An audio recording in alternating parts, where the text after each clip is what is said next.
Good morning అండి. ముందుగా తెలంగాణ రాష్ట్ర సేన టీఆర్ఎస్ పార్టీకి సంబంధించి ఒపీనియన్ చెప్పమని అప్రోచ్ అయినటువంటి ప్రజావేదిక న్యూస్ ఛానల్కు మనస్ఫూర్తిగా కృతజ్ఞతలు. సో స్పెసిఫిక్గా తెలంగాణ రాష్ట్ర సేన అనే పేరు లేకపోతే ఈ ఓరియంటేషన్ కవితక్క కొత్త పార్టీని తీసుకురావడం నిజమైనటువంటి తెలంగాణ వాదులుగా, ఏ పార్టీకి సంబంధం లేనటువంటి వ్యక్తులుగా, ఒక తెలంగాణ సిటిజన్గా దీనిపైన ఒపీనియన్ చెప్పేటప్పుడు సో జయశంకర్ సార్ పర్టికులర్గా చాలా సందర్భాల్లో డిబేట్లలో చెప్పడం జరిగింది. చాలా వరకు ఒక మోస్తారుగా అవగాహన ఉన్నటువంటి తెలంగాణ వాదులు నీళ్లు నిధులు నియామకాలే తెలంగాణ యొక్క ప్రాథమిక సిద్ధాంతం అని చెప్పడం జరుగుతుంది. కానీ ఇదే విషయాన్ని నాడు జయశంకర్ సార్ అనేక నేషనల్ మీడియాల్లో కానీ లేకపోతే నేషనల్ పార్టీస్తో కానీ లేదా అధికార ప్రభుత్వాలతో కానీ అడిగినప్పుడు చెప్పినటువంటి సందర్భం ఏంటంటే, నీళ్లు పైన తెచ్చుకోవచ్చు, నిధులు పైన తెచ్చుకోవచ్చు, నియామకాల పైన కూడా తెచ్చుకోవచ్చు, కానీ మా అస్తిత్వం కనుమరుగవుతుంది. ఇది మా ఆత్మగౌరవ పోరాటం. అంటే ఇదే రాష్ట్రంలో మేము ద్వితీయ శ్రేణి పౌరులుగా ఉన్నాం ఉమ్మడి ఆంధ్రప్రదేశ్లో. అంతేకాకుండా చాలా కులాలు ఇది కూడా కనుమరుగైపోతున్నాయి, మా అస్తిత్వమే పోతుంది. కాబట్టి మాకు తెలంగాణ ఏర్పాటు అనేది చాలా అవశ్యం అని చెప్పిండు.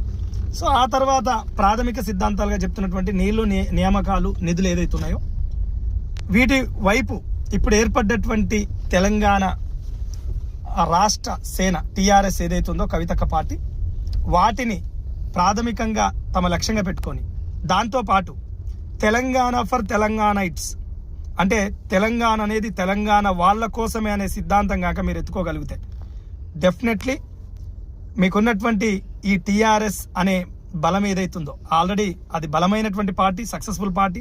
ఆ టీఆర్ఎస్ అనే ఓటు కూడా చాలా బలమైంది కాబట్టి అది మీకు కలిసి వస్తుంది.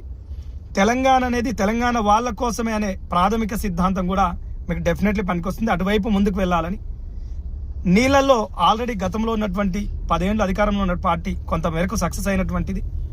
నియామకాలలో కానీ నిధుల విషయంలో కానీ మీరు భవిష్యత్తులో వీటిని ప్రియారిటీగా ముందుకు తీసుకురాగలిగితే ఇక్కడ ఉన్నటువంటి విన్నత విద్యావంతులు ఒక ప్రైవేట్ సెక్టార్లోనైనా ప్రైవేట్ సోర్సెస్ కావచ్చు, లేకపోతే ఎంటర్ప్రెన్యూర్గా కావచ్చు, ఇలాంటి వాటి వైపు స్టార్టప్ కంపెనీలుగా కావచ్చు, లేకపోతే ఒక సాఫ్ట్వేర్ కంపెనీస్ కావచ్చు, ఇలాంటి వాటి పట్ల మీకు ఒక ఐడియాలజికల్గా ముందుకు రాగలిగితే డెఫినెట్లీ మీ పార్టీ సక్సెస్ అవుతుంది, అధికారంలోకి వస్తుంది.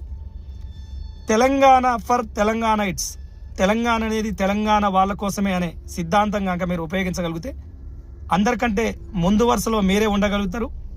గతంలో 2001 ఏప్రిల్ 27 వచ్చినటువంటి పార్టీ తన ప్రాథమిక మూలాలను మర్చిపోయి అధికారంలోకి వచ్చినాక ఆ సిద్ధాంతాన్ని విడమర్చింది కాబట్టి వాళ్ళు కనుమరుగవ్వడానికి అది కూడా ఒక కారణమైంది.